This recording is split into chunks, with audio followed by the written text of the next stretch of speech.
सखर में staff workers union ऐं municipal commissioner विच में इख़्तिलाफ़ खुली साम्हूं अची विया।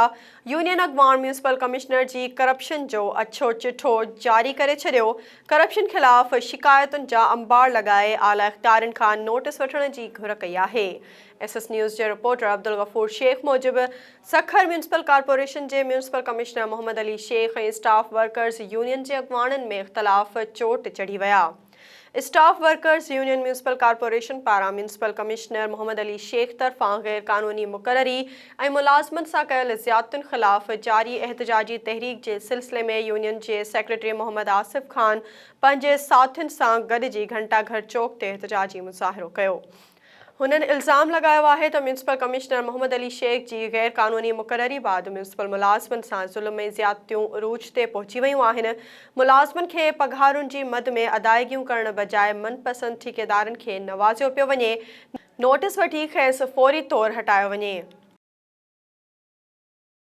बाढ़े में वधंदड़ महांगाई, बदमनी ऐं टाउन इंतज़ामिया ख़िलाफ़ वापारियुनि ऐं सियासी तंज़ीम पारां प्रेस कॉन्फ्रेंस कई वई।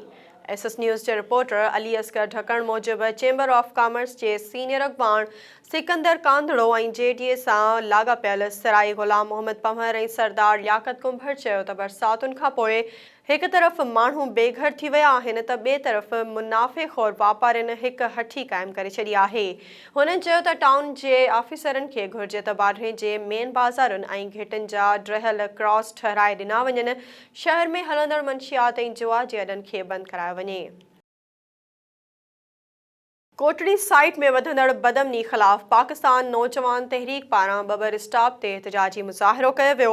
SS न्यूज़ जे रिपोर्टर दीदार अली मल्हा मूजिबि उन मौक़े ते अॻवाननि अब्दुल सत्तार लहर, असद ख़ान उर्स रिंद ऐं ॿियनि चयो त कोटड़ी साइट में बदमनी चोट चढ़ी वई आहे।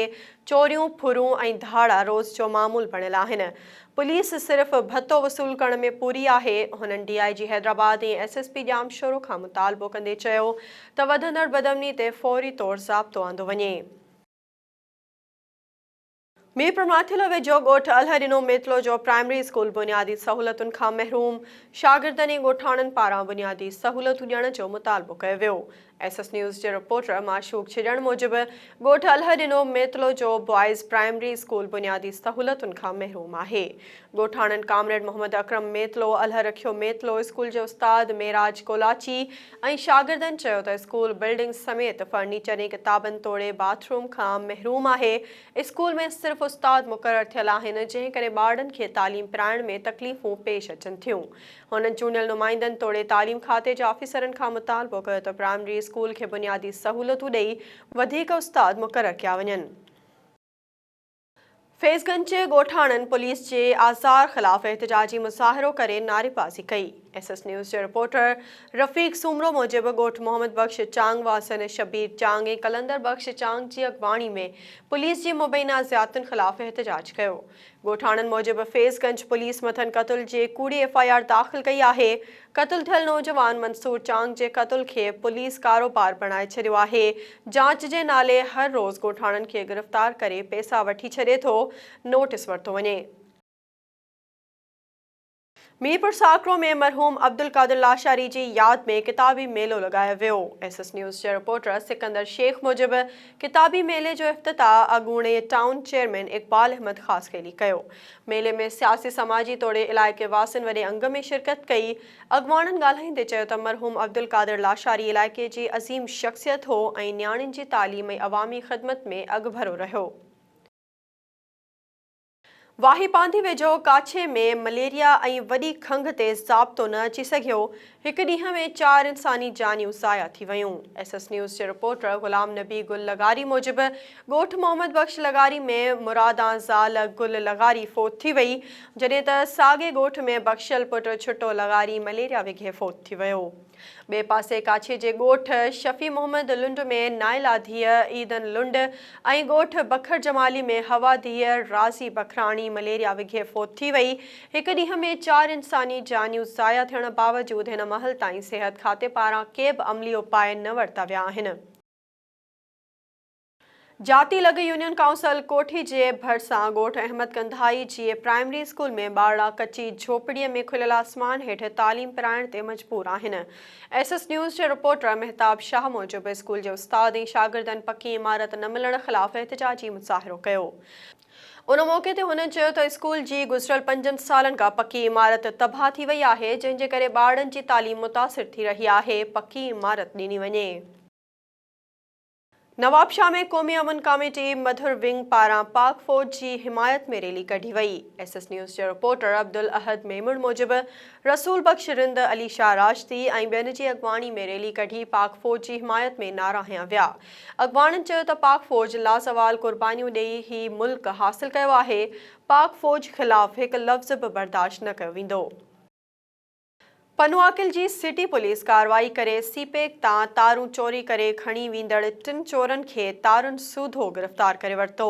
एसएस न्यूज़ जे रिपोर्टर तुफ़ैल आफ्ताब मूजिबि पनुआकिल भरिसां सीपेक जी लोकेशन 22 खां 26 ताईं तारूं चोरी थियण जूं ख़बरूं सोशल मीडिया ते हलण खां पोइ पनुआकिल city police SHO Yasir Khoso ऐं संदसि टीम कार्रवाई कंदे चोरी कंदड़ गैंग खे खारादड़ तारुनि समेत गिरफ़्तार करे वरितो। पुलिस जवाबदारनि मथां केस दाख़िल करे लॉकअप करे छॾियो। शहदादपुर पब्लिक हेल्थ इंजीनियरिंग खाते जे कचनि मुलाज़िमनि पको न करण ख़िलाफ़ एहतिजाजी मुज़ाहिरो कयो। एसएस न्यूज़ जे रिपोर्टर मोहम्मद रिज़वान पमहर मूजिबि मुलाज़िमनि गुलशेर रिंद, अली शेर ख़ासखेली, सदाम ख़ासखेली, राना मुनीर ऐं सुमेर कलोई जी अॻवानी में लतीफ़ पार्क खां रैली जी सूरत में पहुची प्रेस क्लब अॻियां एहतिजाज कयो वियो। अॻवाननि चयो त डेली वेजिस ते कमु कंदड़ 133 कचनि मुलाज़िमनि जूं गुज़िरियल 6 महीननि खां पघारूं बंदि आहिनि, जंहिं करे फ़ाक़ा कशी में मुब्तला थी विया आहियूं। साणनि इंसाफ़ कयो वञे। गाजी खावड़ में सर्वे न थियण ते शहरनि पारां बस स्टॉप ते एहतिजाजी मुज़ाहिरो कयो वियो। एसएस न्यूज़ जे रिपोर्टर शिराज हुसैन गाडही मूजिबि गाजी खावड़ शहरी इतिहाद जे अॻवाननि नदीम हैदर खावड़, बख़्त अली चन्ना, सजाद चांडियो ऐं ॿियनि चयो त गाजी खावड़ शहर मुकमल तरह ॿुॾी चुको आहे ऐं शहर जूं काफ़ी जॻहूं पिणु किरी चुकियूं आहिनि ऐं फसल बि मुतासिर थी चुको आहे। उन बावजूद बि शहरनि जी सर्वे नाहे थी सघी। हुननि तक जे चूंडियल नुमाइंदनि ऐं डीसी कंबर खां मुतालबो कंदे चयो त सर्वे कराए उन्हनि जी थियल नुक़सान जो अज़ालो कयो वञे। बुकेरा शरीफ में पीर वक़ादार शाह पाड़े में कमराणी बिरादरी पारां मच कचहरी जो शानदार प्रोग्राम मुनक़िद कयो वियो। एसएस न्यूज़ जे रिपोर्टर ज़ाहिद अली सोलंगी मूजिबि प्रोग्राम में मीर मोहम्मद खोखर ऐं संदसि भाउ आफ्ताब अहमद खोखर ख़ासि महिमान तौरु शिरकत कई। कमराणी बिरादरी पारां आयल महिमाननि खे अजरकनि जा तोहफ़ा पेश कया विया। उन मौक़े ते अॻवाननि जो चवणु हो त सिंध जी तहज़ीब हज़ारे साल पुराणी आहे, जंहिं ते असांखे फ़ख़्रु आहे। हिन धरतीअ जा मालिक असीं आहियूं। मच कचहरी में सिंध जे भलोड़ शाइर ख़लील खोसे पारां ॾोर बेत ॾिना। मुरली नवाज़ वीहों फ़क़ीर भील मुरली वॼाए महफ़िल खे गुरमाए छॾियो। ज़ुल्फ़कार ख़ासखेली सुर विखेरिया। जरवार में इंडिया खां आयल यात्रियुनि जो काफ़िलो भगत कुंवर राम जे जनम आस्थान ते पहुतो। एसएस न्यूज़ जे रिपोर्टर जावेद बोज़दार मूजिबि शदाणी दरबार हयात पिताफ़ी जे मेले में आयल सनत यजस्टर लाल जी अॻवानी में 97 यात्रियुनि जो काफ़िलो भगत कुंवर राम जे जनम भूमि जरवार पहुतो। इंडिया खां आयल यात्रियुनि जो काफ़िलो भगत कुंवर राम जे जनम आस्थान ॾियोरी साहिब पहुची पूॼा पाठ कई ऐं भगत कुंवर राम जे घर जो दौरो कयो। ॾेवरी साहिब में आयल माण्हुनि खे ख़िताब कंदे सनत यजस्टर लाल चयो त हर साल सिंध अचूं था। सिंधी माण्हुनि असांखे हमेशह प्यार ऐं मोहबत ॾिनी आहे। हिते अची दिली सुकून मिलंदो आहे। यात्रियुनि जे जरवार पहुचण ते गुल निछावर कया विया ऐं सिक्योरिटी जा इंतज़ाम पिणु सख़्तु कया विया। पुलिस सां गॾु रेंजर्स जे जवाननि सिक्योरिटी जा इंतज़ाम संभालिया।